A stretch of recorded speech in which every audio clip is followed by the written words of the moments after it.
اشرح لي صدري ويسر لي أمري واحلل عقدة من لساني يفقهوا قولي. سبحانك لا علم لنا إلا ما علمتنا إنك أنت العليم الحكيم. وصلى الله على خير خلقه سيدنا مولانا محمد النبي وعلى آله وصحبه أجمعين إلى حضرة النبي محمد المصطفى رسول الله صلى الله تعالى عليه وسلم وآله وصحبه الكرام ومشايخنا الفاتحة. أعوذ بالله من الشيطان الرجيم. بسم الله الرحمن الرحيم. الحمد لله رب العالمين الرحمن الرحيم مالك يوم الدين إياك نعبد وإياك نستعين اهدنا الصراط المستقيم صراط الذين أنعمت عليهم غير المغضوب عليهم ولا الضالين آمين.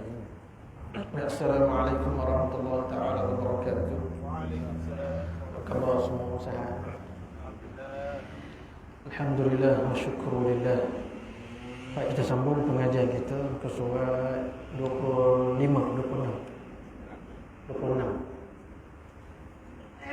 Lima dah selesai.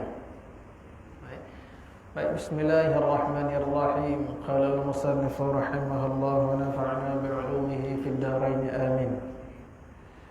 Baik, jadi sebelum kita nak masuk kepada perbincangan tentang zat, sifat, asma dan af'al Allah Subhanahu wa taala, jadi perkara yang perlu diambil tahu iaitu berkenaan zat makhluk. Zat makhluk. Jadi kita kena tahu apa itu zat makhluk. Jadi ulama telah membahaskan dan telah memperincikan pada zat makhluk terbahagi kepada 3 bahagian, iaitu jirim, jisim dan jauhar. Jirim, jisim dan jauhar. Ini adalah zat makhluk. Terdiri daripada sama ada jisim, jirim ataupun jauhar. Baik, apa itu jirim? Jirim itu tiap-tiap sesuatu yang memenuhi lapang kedudukan dirinya, ataupun yang mengambil ruang, mengambil kawasan, mengambil lapang. Kedudukan dirinya, maksud dia pada dirinya itu besar mana, besar itulah dia ambil ruang dalam sesuatu kata apa, sesuatu keadaan, sesuatu tempat, daripada sekecil-kecil perkara kepada sebesar-besar perkara. Contoh kita katakan, dalam kita katakan apa, dalam tempat solat ni, tempat semayang ni, jadi ada sejadah. Jadi sejadah itu maknanya saiz itu dia telah mengambil ruang kawasan ini. Kapet itu telah mengambil ruang. Jadi itu namanya jirim. Jirim itu iaitu sesuatu yang mengambil ruang ataupun sesuatu yang memenuhi lapang kedudukan dirinya. Macam botol air ni, maknanya dalam besar-besar ni, ini tempat botol air. Maknanya dia mengambil ruang sinilah, ruang pada botol air. Begitulah seterusnya, Baik. Jadi ciri-ciri khas dia tak ada, nama lain dia tak ada. Contohnya seperti ketulan batu, kayu, kain dan lain-lain. Jadi maksud dia jirim tu bila diperincikan lagi, contohnya batu, kayu, maknanya kenapa dikenakan batu? Batu itu dia batulah. Maknanya sebiji batu, seketul batu, ataupun kayu, sebatang kayu, selembar kain. Baik. Nanti kita tengok apa beza dia dengan jisim. Baik. Yang kedua, zat makhluk, jisim. Jisim ni sama juga erti dia, tiap-tiap sesuatu yang memenuhi lapang, yang mengambil ruang kedudukan dirinya. Baik. Cuma dia beza sikit dengan jisim, dengan jirim. Ciri khas dia itu bersusun-susun daripada juzuk-juzuk 2 ataupun lebih. Baik, nama lain dia tak ada. Contohnya, bila dia disebut contoh tangan manusia, tangan kita. Baik, bila sebut tangan kita, terdiri daripada, bila sebut tangan, adanya kulit, ada tulang, ada jari. Jadi sebab tu tangan. Nampak tak? Maknanya tersusun. Bila sebut tangan, maknanya dia bukan satu macam batu. Batu tu seketul batu. Batu. Ya? Kain, selembar kain. Baik. Tapi bila sebut tangan, dalam fikiran kita ada jari, ada kuku, ada kulit, ada tulang. Ya, itu sebab tu dia maksud ciri khas dia, jisim itu bila kita sebut nama itu, jadi dia terdiri daripada beberapa juzuk-juzuk. Ya, tangan, jari, kuku, tulang, itu sebab tangan. Ataupun otak. Otak tu terdiri daripada neuronnya apa benda lah. Dia sebut otak itu. Maknanya terdiri beberapa juzuk-juzuk untuk menjadikan dia sesuatu benda. Macam kalau batu dia tak terdiri daripada juzuk-juzuk, kan? Bila sebut otak, dia nak jadi otak tu terdiri daripada beberapa benda, juzuk-juzuk. Tangan terdiri daripada jari, tapak tangan, tulang, dan seterusnya lah. Bila sebut kereta, contoh lain, sebut kereta, dalam fikiran kita bila kereta, maknanya ada body, ada enjin, ada tayar, buat kereta. Maknanya kalau kita buat keluar enjin, ya, seketul enjin tu, adakah kita panggil enjin tu kereta? Buat keluar enjin, kita sebut ni kereta. Bukan. Dia sebut kereta tu maksud dia kereta yang lengkap lah dengan ciri-ciri dia. Satu perkataan tetapi beberapa juzuk-juzuk ataupun ciri-ciri bagi untuk sesuatu benda itu. Itu bila dia perincikan. Ya, tayar kereta, tak sebut kereta, itu tayar kereta. Bila sebut kereta, termasuklah sekali tayar. Tapi kalau kita ambil tayar kereta saja, kita tak kata itu kereta, itu tayar kereta. Tapi bila sebut kereta, tayar, enjin, lampu, pintu, semua itu adalah kereta. Okey. Baik, itu jisim. Okey, sekarang ni boleh beza tak jisim dengan jirim? Boleh beza jisim dengan jirim. Ya. Jelas. Ya, baik. Dan lain-lain. Baik, dan yang ketiga zat makhluk dinamakan jauhar, iaitu sama juga, ya, tiap-tiap sesuatu yang memenuhi lapang kedudukan dirinya, mengambil ruang. Baik, cuma jauhar terdiri daripada dua bahagian. Mana ciri khas dia ada dua. Yang pertama, bersusun-susun daripada juzuk-juzuk atau lebih, dinamakan jauhar murakkab. Maksudnya jauhar yang bersusun-susun daripada beberapa juzuk benda-benda lah. Misalnya bila kita sebut bumi, satu benda yang besar, bumi tersusunnya daripada lapisan luar, lapisan dalam, kerak bumi, awan, itu disebut bumi. Langit kat bumi ada tak? Langit bumi ada tak?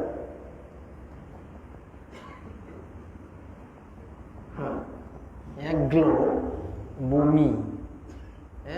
Bumi disebut bumi, globe tu planet bumi, ada langit tak kat situ?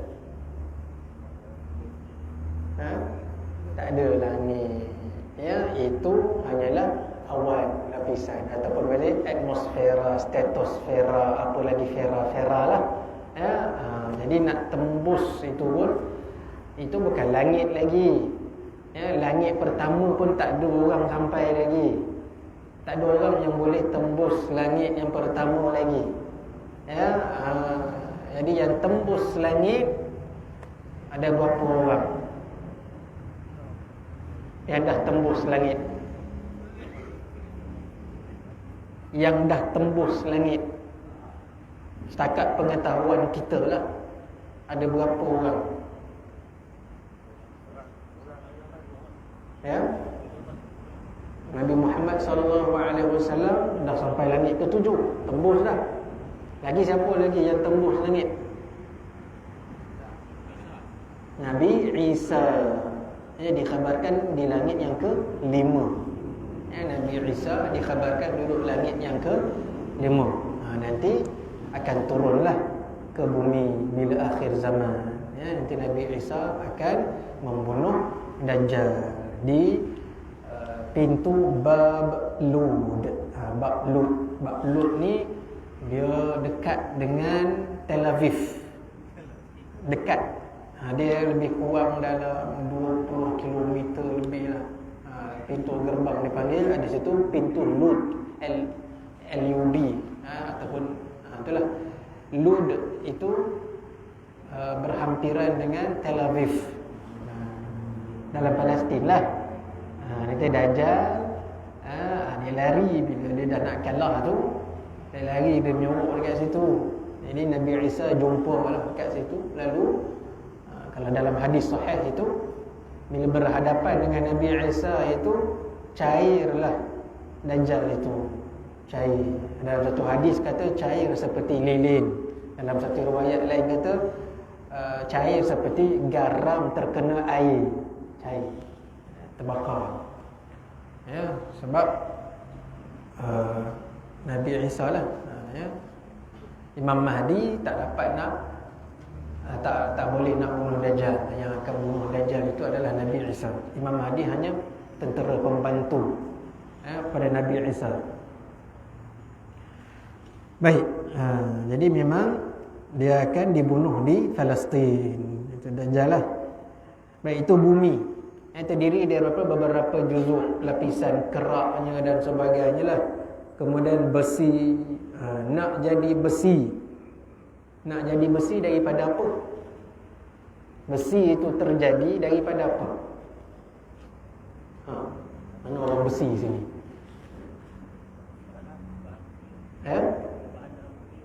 Bahan bumi lah. Nak jadi besi itu, ada campuran-campuran. Dia bukannya asal besi itu memang kita boleh dapatkan, tidak. Tapi mesti campur-campur baru boleh jadi besi. Kalau batu, boleh dapat batu, memang ada dekat pada bumi, kerak bumi. Kayu pada pokok. Tapi besi tak boleh, tak ada. Jadi dia dicampur dengan beberapa benda untuk dijadikan. Dan seterusnya lah, lain-lain. Macam air lah. Air jirim ke, jisim ke, jauhar? Air. Jirim ke, jisim ke, jauhar? Ini mengaji sains saja. Jirim. Okey, ada jawapan lain? Bahasa sains dia H2O. Bila H2O, dia terdiri daripada dua molekul lah, ataupun gas, hidrogen dan oksigen.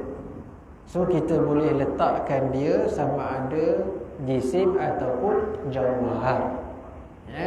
Nak jadi air ni, dia jauhar lah, lebih kepada jauhar. Dia terdiri daripada dua unsur, hidrogen dan oksigen. Baik, boleh kan? Cuma air daripada perut bumi lah. Macam biji timah. Biji timah memang kalau kita gali, dapatlah daripada perut bumi. Kalau kita lombong kan, melombong biji timah. Emas, perak, itu semuanya daripada perut bumi. Jauhar lah tu. Baik, Kemudian jauhar yang kedua iaitu tidak menerima susunan. Maksud dia tidak ada beberapa juzuk. Maknanya dah tak boleh nak pecah lagi. Tak boleh nak dihuraikan lagi dah. Contoh nama dia jauhar firid ataupun jauhar ghair murakkab, yang tak ada juzuk-juzuk yang besar. Iaitu zat yang ketunggalan sehingga tidak boleh dibelah bahagi kerana halusnya, seperti kuman yang sangat halus ataupun virus ataupun bakteria. Itu semuanya makhluk lah, cumanya dia makhluk yang halus. Makhluk halus. Covid tu sebab makhluk halus lah. Makhluk halus. Halus itu virus. Bukan makhluk halus jin syaitan tu kan. Itu makhluk halus juga. Ataupun yalah, kalau nak ikut sains moden tu bolehlah pecah lagi, tapi memang orang kata apa, tak boleh nak dibuat lah, nak dipecahkan. Kalau kuman nak pecah macam mana lagi, tak boleh dah. Ataupun atom. Atom pun kalau dulu penemuan awal atom kata itulah yang paling kecil. Tapi penemuan yang selepas-lepasnya kata atom tu boleh pecah lagi pula. Pecah ada protonnya, apa benda tonton ni, neuron ni tak tahulah. Itu bolehlah tanya orang sains lah. Tapi memang kalau dulu asalnya atom tu satu molekul yang tak boleh nak dipecahkan. Tapi mungkin sebabkan teknologi kata atom tu pun molekul yang boleh dipecahkan lagi. Dipecah jadi proton, neutron, apa saya lupa dah. Itulah contoh. Proton, Pro2 itu kan. Baik. Jadi jirim, jisim, jauhar semua ni adalah disebut sebagai jirim. Cuma bila nak pecahkan ataupun bila kita nak detailkan, nak perincikan, jisim ke jauhar. Tapi hakikatnya semua itu adalah jirim. Jadi inilah dia zat makhluk. Supaya kita nak tahu kenapa perlu kepada pembahasan ini. Kenapa dalam tauhid ada sebut jirim, jisim, jauhar apa semua, adalah kita kena tahu itulah hakikat zat makhluk, supaya kita nak bezakan. Mana Allah Subhanahu wa taala itu laisa kamitslihi syai', mana tak sama dengan sesuatu apa pun selain daripada dia itu. Kerana makhluk itu mengambil ruang, mengambil ruang lah, mengambil lapang, memenuhi lapang. Maka Allah Ta'ala bukan mengambil ruang, bukan mengambil lapang, bukan memenuhi lapang, ruang dan sebagainya. Maka bila kita faham di sini, maka ternafilah Allah Ta'ala itu pada sifat mukhalafatuhu ta'ala lil hawadith. Maknanya ternafilah di situ, maka Allah Ta'ala itu bersalahan dengan yang baru. Jadi natijahnya Allah Ta'ala itu maha wujud ataupun wajib wujud tanpa mengambil ruang. Istilah dia Allah itu wujud bila makan, tanpa bertempat. Itu nak faham tu. Sebab tu perlu kepada ini jirim, jisim, jauhar ni. Maknanya tak boleh kita kata Allah Ta'ala itu ada di suatu tempat. Kerana tempat itu adalah makhluk. Dan bila katakan makhluk, ianya dicipta oleh Allah. Maka Allah yang wujud, yang qidam, yang sedia kala. Sebelum semua Allah Ta'ala ciptakan, Allah Ta'ala itu wajib wujud tanpa tempat. Kerana tempat, masa, ruang semuanya adalah makhluk ciptaan Allah.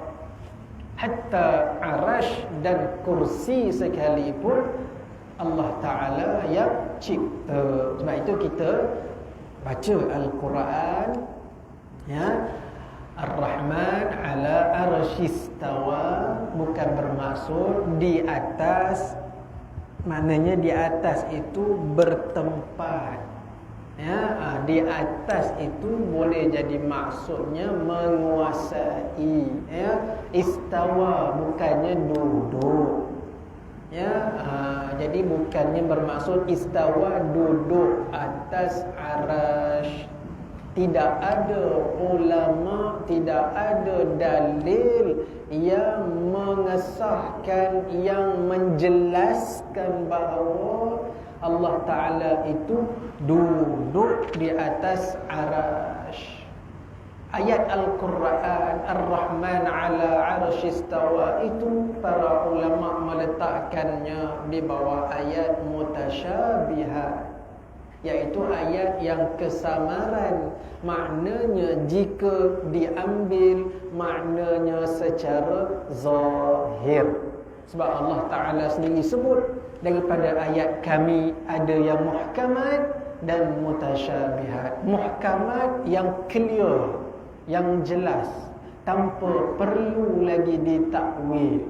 Adapun mutasyabihat perlu kepada takwil. Ya, jadi ayat-ayat itu yang mana kalau kita ambil zahirnya maka akan menjadi kesamaran. Samar macam mana? Akan memakhlukkan Tuhan dalam keadaan tak sedar. Kita makhlukkan Tuhan, menfizikalkan Allah Ta'ala.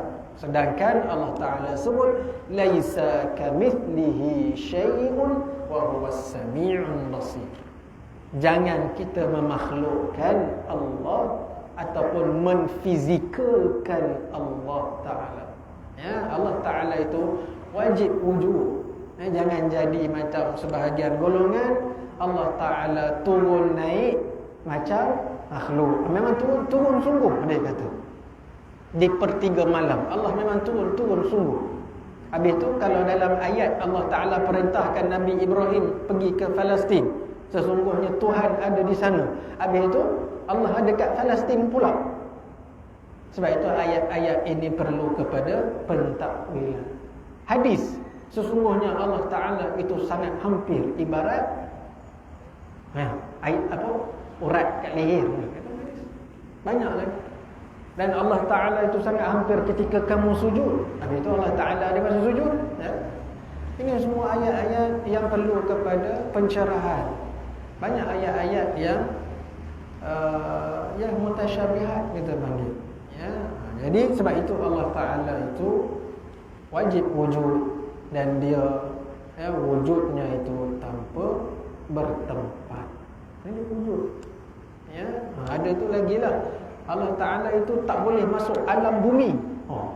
Kalau dia masuk alam dunia, dia jadi makhluk. Pula dah. Habis itu dia ada satu tempat, tapi di luar alam makhluk. Hai semen. Macam mana pula? Luar alam makhluk. Yang mana yang bukan alam makhluk? Bila sebut alam, dah memang makhluk.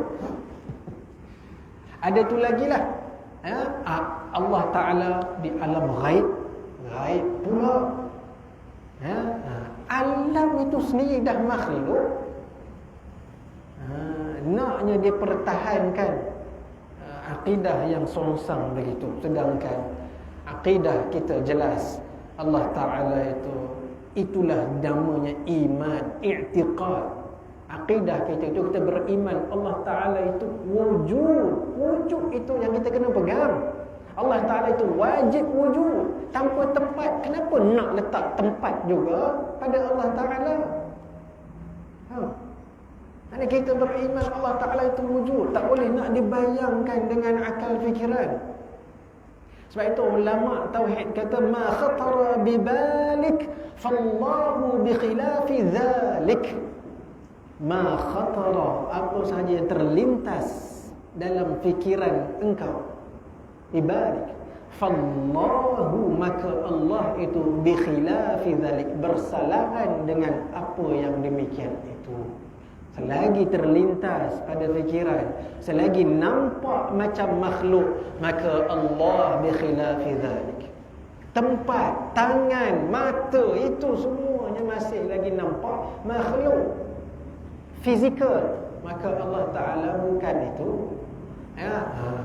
Jadi yang mentakwilkan ayat ini bukannya tok guru, bukannya ulama yang kemudian, tapi yang mentakwilkan ini salah satunya riwayat yang sahih adalah daripada Ibn Abbas radhiyallahu anhu.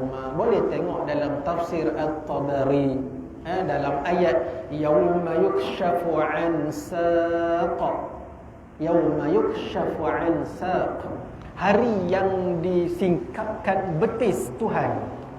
Saq tu betis.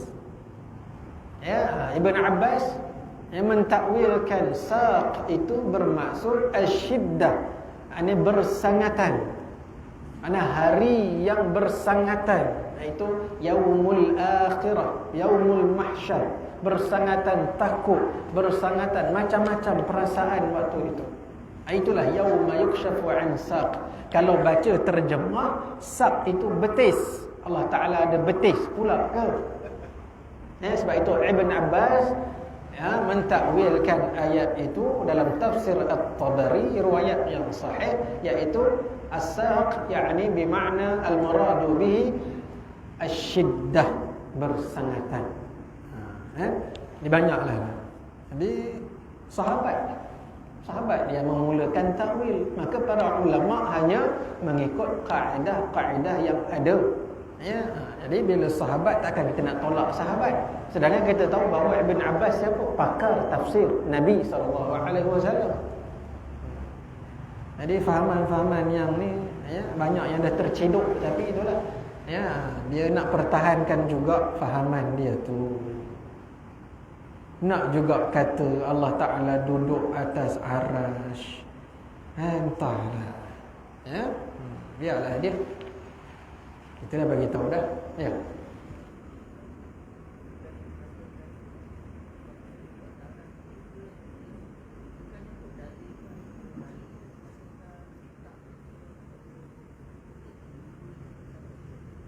Dia guru dia lah.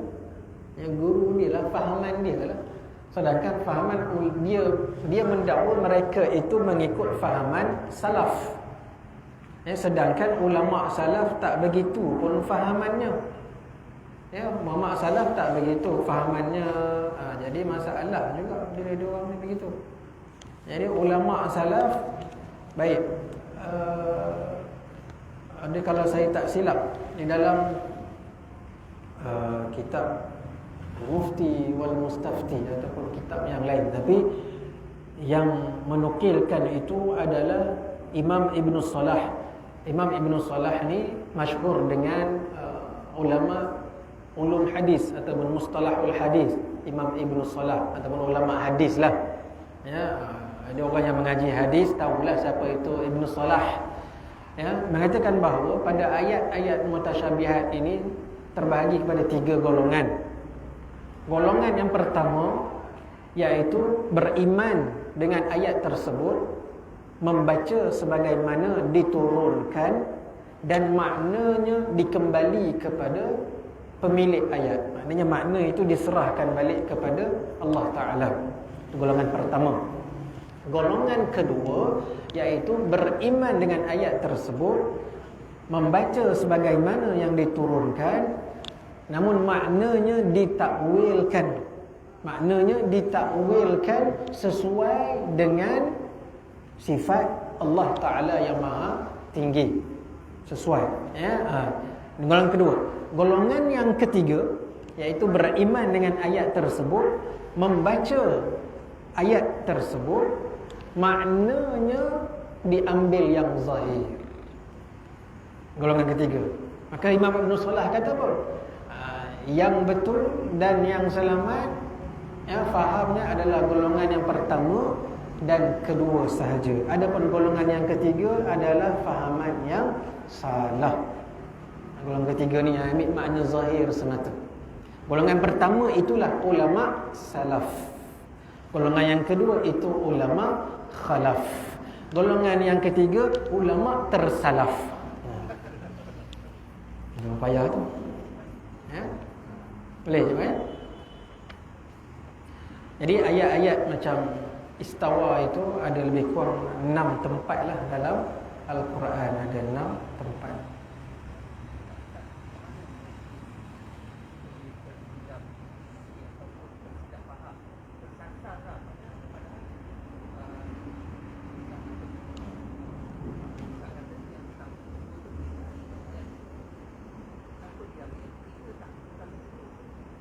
Sebab dia, bila kita kena katakan senang cerita, taksub taksub pada sesuatu ideologi yang dibawa oleh seseorang yang mereka angkat.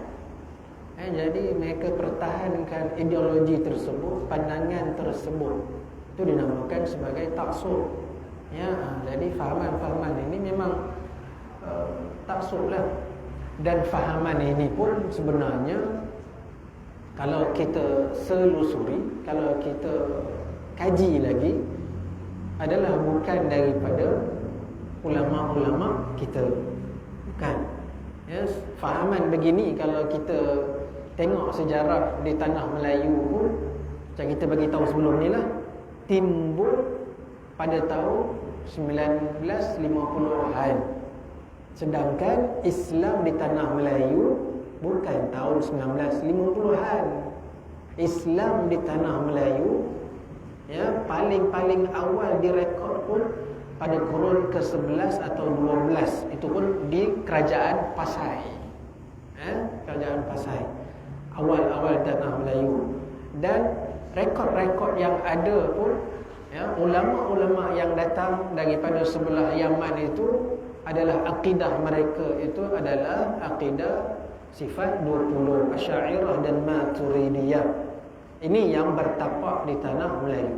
Dan kalau kita tengok pun, majoriti umat Islam di seluruh dunia pun inilah akidahnya, fahamannya. Dan fahaman yang kata Allah Ta'ala bertempat itu adalah fahaman yang minoriti dan bukan fahaman Ahlus Sunnah wal Jamaah.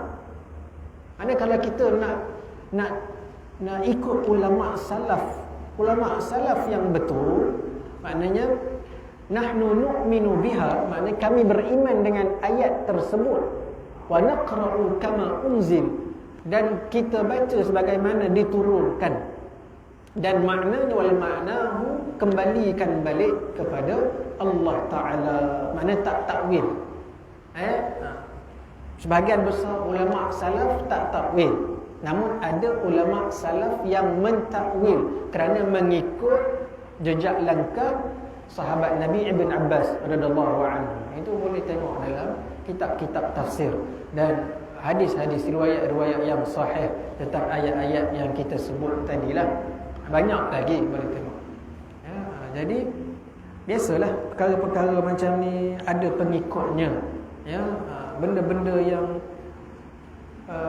yang sesat pun ramai pengikut, apatah lagi yang nampak macam betul. Faham? Yang nampak macam betul lagi ramai lah ikut. Dan masih lagi diteruskan.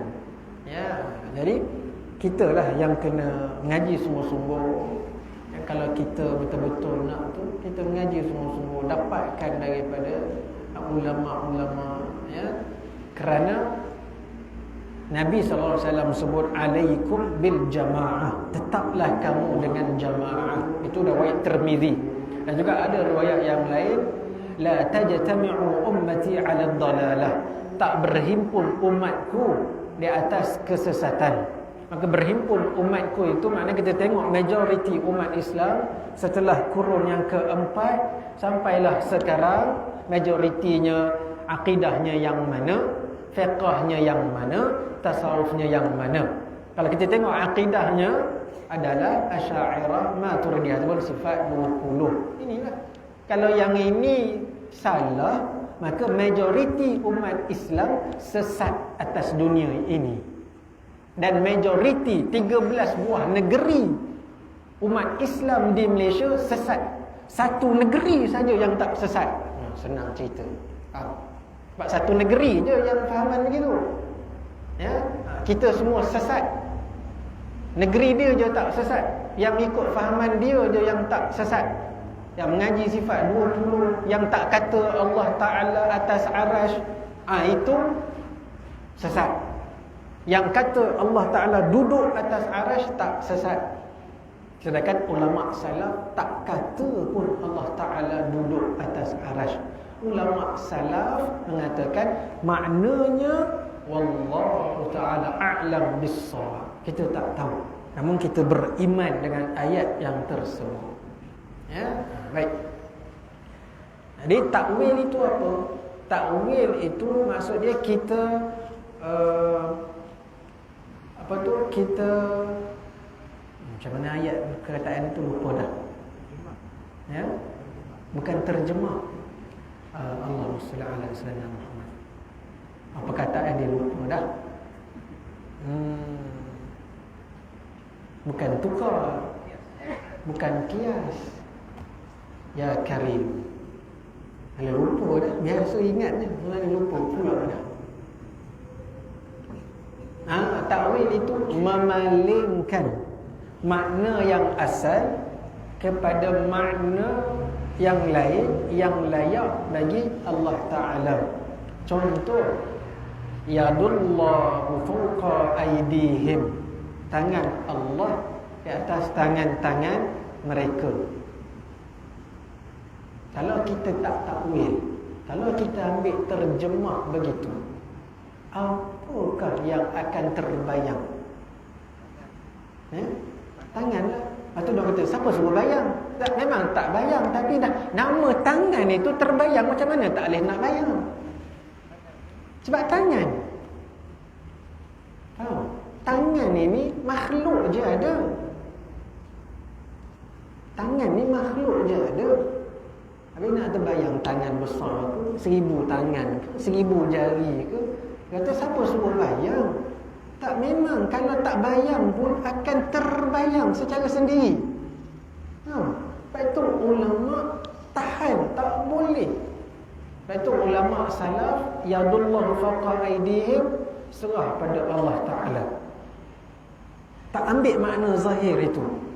Yadullah fawqa aydihim, serah pada Allah Ta'ala. Kita beriman, kita baca sebagaimana yang Allah Ta'ala turunkan.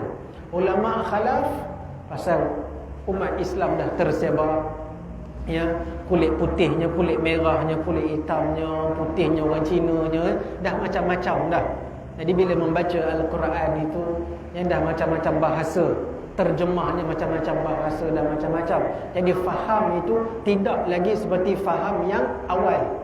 Tidak lagi fahamnya seperti kurun yang awal. Yang umat Islam dah tersebar luas dekat dunia ini.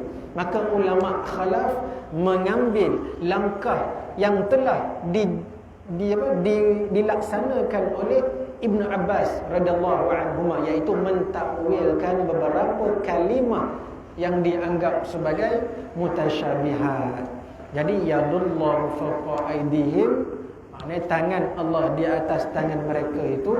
Ada ayat Quran yang lain, Allah Ta'ala kata, innallaha ala kulli syai'in qadir. Sesungguhnya Allah Ta'ala atas tiap-tiap sesuatu itu maha berkuasa dia. Maka yadun itu ditakwilkan dengan kudrah, kekuasaan Allah. Maka kekuasaan Allah Ta'ala di atas kekuasaan. Allah Ta'ala itu maha berkuasa. Jadi salah? Tak salah. Kerana dalil ayat yang lain di dalam Al-Quran yang maksudnya lebih kurang sama, dan takwilnya itu pula tidak menyeleweng. Masih lagi dalam kaedah yang diluluskan oleh syariat, yang diluluskan oleh kaedah-kaedah ulama. Ya, jadi ulama tidak ada pertentangan di situ. Itu nak kena faham. Ini dak Allah mata, Allah ada tangan, Allah ada betis, macam-macam lah. Ya, macam-macam kalau kita dengar fahaman dia orang pelik-pelik, tak sama. Macam tadi dah kita sebut ayat Ar-Rahman ala arsyistawa tu macam-macam. Allah ada di suatu tempat yang bukan tempat. Habis tu apa pun la ilaha illallah. Namanya makanul adami, iaitu tempat yang tiada air. Pening kita, tempat tapi tak ada. La ilaha illallah. Punyalah nak pertahankan dia punya fahaman tu. Ya. Sesama dia pun tak ni, dia orang tak ada WhatsApp group mungkin. Itu yang lain-lain tu. Allahu akbar. Ya, kita ikutlah ya akidah yang sebenar, yang bebas, yang suci daripada kita memakhlukkan Allah Ta'ala. Kita mentanzihkan, iaitu mensucikan Allah Ta'ala dengan sebenar-benar penyucian ya, yang tak sama dengan makhluk. Laisa kamitslihi syai'un. Ya. Baik. Ada soalan nak tanya?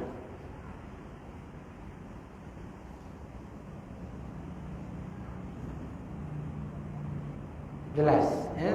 Itu dia. Sebab apa kita kena belajar tentang ini ya? Tentang zat sifat makhluk ni.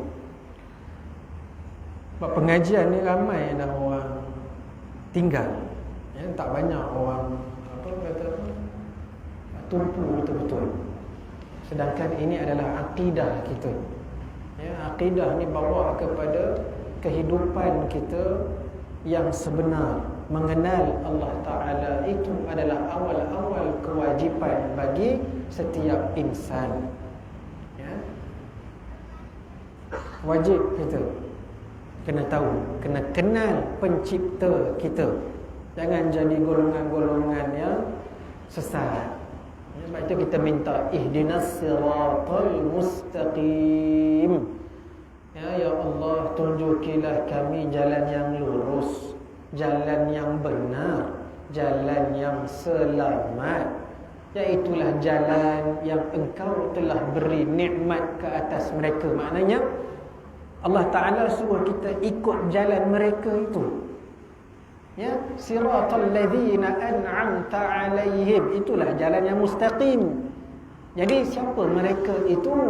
Anbiya, awliya, siddiqin, syuhada, wassalihin. An'amta alaihim. Him tu ramai. Siapa golongan itu? Anbiya, awliya, siddiqin, syuhada, wassalihin. Anbiya, para nabi, para rasul. Awliya, kekasih-kekasih Allah. Siddiqin, orang-orang yang benar. Syuhada, mereka yang syahid. Salihin, orang-orang yang saleh. Maka para sahabat, para ulama pewaris Nabi, majoriti umat Islam, orang-orang yang soleh adalah mereka yang telah diberi nikmat oleh Allah Ta'ala. Maka inilah jalan yang Allah Ta'ala suruh. Maka mereka ini adalah golongan yang majoriti. Maka perintah suruh ikut majoriti, kalau kita faham ayat dalam surah Fatihah itu, maka itu adalah perintah Allah Ta'ala sendiri. Suruh kita ikut majoriti. Itu makna yang tersirat di dalam ayat tersebut ya? Baik, jelas. Jadi bukan ulama, tapi Allah dan Rasul yang suruh kita ikut majoriti ya? Apa nak ikut yang minoriti ya?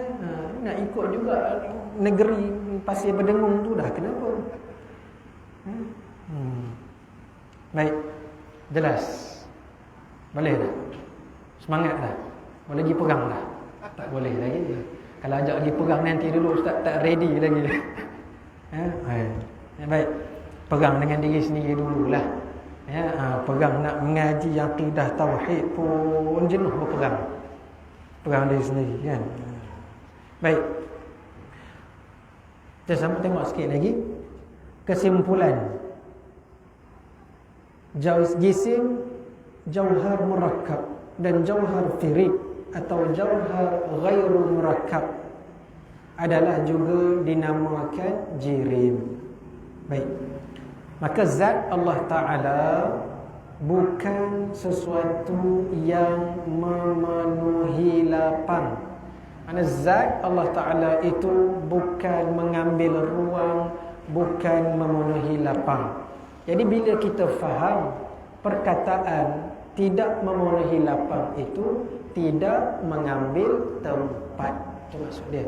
maka Allah Ta'ala itu tidak mengambil tempat.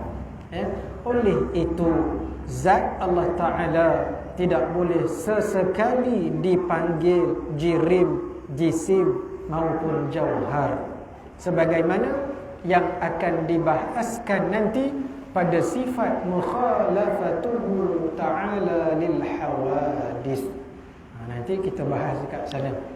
Bila sebut mukhalafah itu pada beberapa perkara-perkara yang melibatkan fizikal. Fizikal tu maksud makhluk lah. Mana Allah Ta'ala itu bukan fizikal. Itu makhluk. Faham situ. Baik. Habis itu cukuplah untuk hari ni kot. Boleh. Allah Subhanahu wa Ta'ala a'lam. Ada soalan sebelum kita tutup majlis?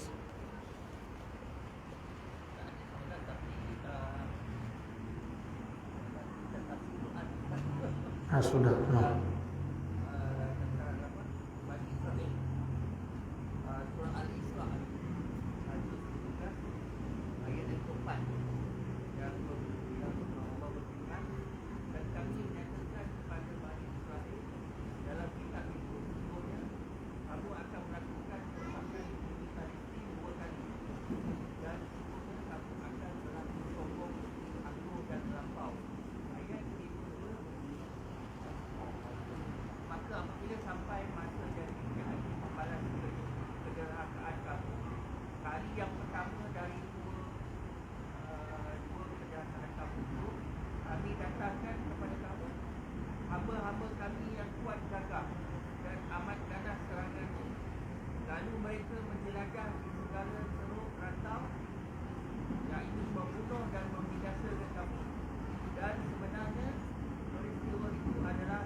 Kerosakan pada bumi Palestin.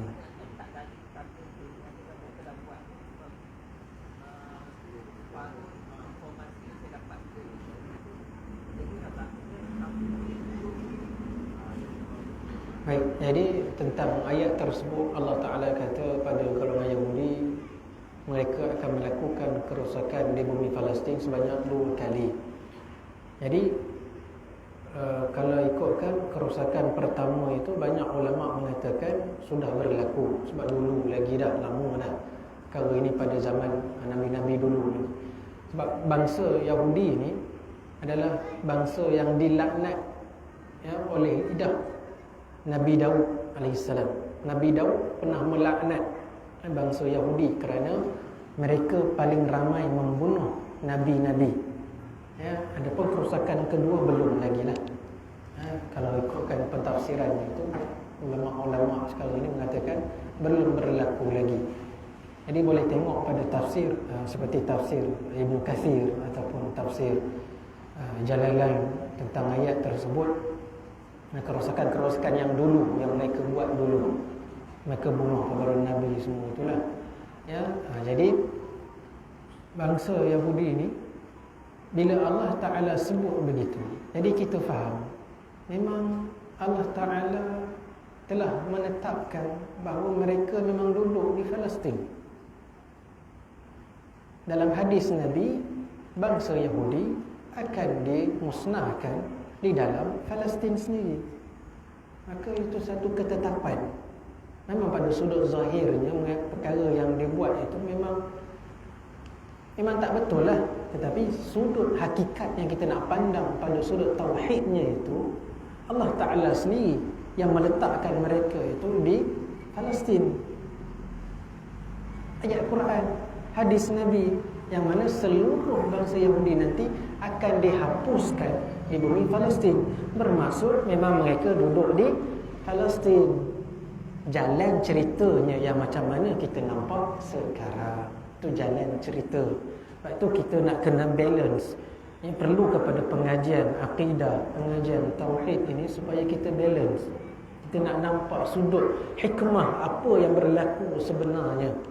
Ya, kejahatan yang mereka buat itu apa semua itu memang dah jalan ceritanya begitu. Dan ayat yang selepas itu Allah Ta'ala kata mereka akan dibalas balik perbuatan mereka itu adalah perkara yang akan berlaku di akhir zaman. Itulah yang ayat seterusnya itu. Itu kerosakan yang kedua. Dan ayat seterusnya itu mereka akan dibungkam lah, kan? Itu dalam hadis Nabi lah, yang mana mereka percaya separuh hadis tu dan tinggal sebahagian hadis lagi. Sebab apa Nabi sebut yang bantu mereka adalah pokok gharqad. Itu dia orang tanam pokok gharqad. Dia orang percaya hadis tu, bukan tak percaya. Dia orang tahu sebenarnya siapa Nabi Muhammad sallallahu alaihi wasallam itu. Tapi disebabkan mereka ego, tak nak beriman pun dengan Nabi sallallahu alaihi wasallam. Jadi bangsa ni memang dah begitu. Ya, kita nak cakap apa, memang bangsa yang memang jahat lah, kita katakan bangsa yang jahat. Ya, paling ramai bunuh Nabi adalah bangsa Yahudi. Ya, jadi kalau kita tengok dalam satu riwayat itu pun, apabila Dajjal keluar nanti di Isfahan itu, sebahagian wilayah di Iran, bersama dia itu 70,000 orang Yahudi yang lengkap bersenjata. Ya, Yahudi juga yang dah standby dah, ya, jadi tentera Dajjal. Begitulah cerita seterusnya, ya, keadaannya itu. Jadi kita faham memang Yahudi memang telah ditetapkan duduk di Palestin. Dari sudut hakikatnya lah yang kita faham tentang ayat Quran, tentang hadis itu, masih situ dah. Pengakhirannya pun di situ. Permulaannya itu di situ, pengakhiran Yahudi pun di Palestin. Ya, jelas, boleh? Is it clear? Clear? Clear? Clear? Baik, ada soalan lain nak bertanya? InsyaAllah. Ya. Jadi kita bersedialah.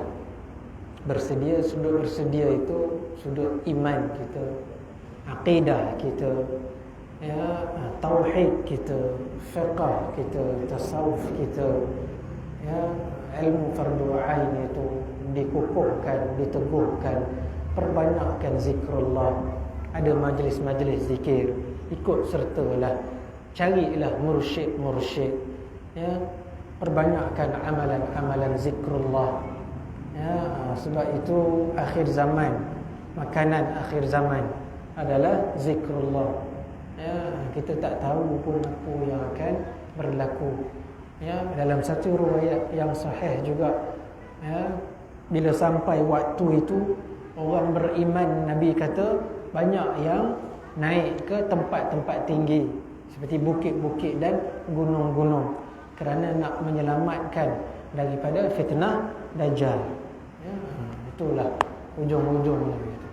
Ya, tapi itu hujung dunia. Mana hujung dunia? Mana hujung cerita dunia. Hujung cerita kita ajal. Itu hujung cerita kita, ajal ni. Ya, ajal kita tak tahu bila sampai.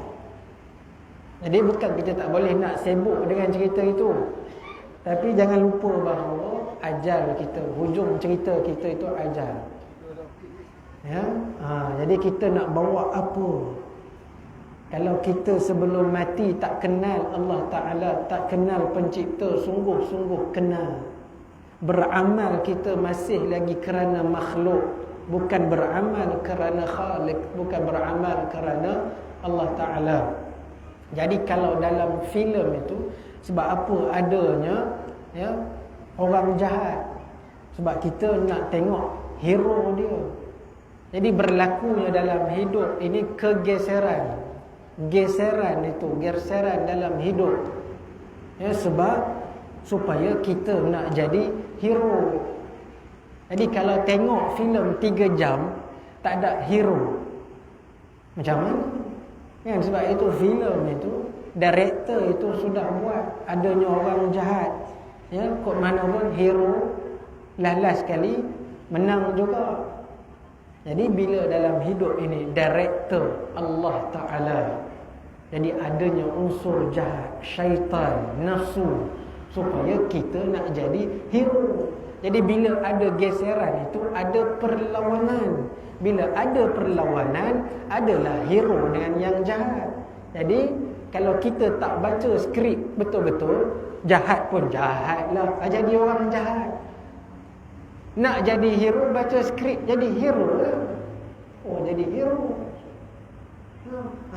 Jadi ada kita perlukan pada ilmu yang menjelaskan kehidupan, yang nak bawa kita kepada pengenalan kepada Allah Ta'ala, supaya jelas tempat pengabdian kita itu, iaitu akhirat. Itulah tempat kita, sama ada sengsara ataupun bahagia. Pilihlah untuk duduk tempat kebahagiaan atau nak duduk tempat kesengsaraan. Kita, apa yang kita pilih, itulah pilihan. Ya? Allah Subhanahu wa ta'ala a'lam. A'udzu billahi minasyaitonir rajim. Bismillahirrahmanirrahim. Alhamdulillahirabbil alamin, wassalatu wassalamu ala asyrafil anbiya'i wal mursalin wa ala alihi wa sahbihi ajma'in.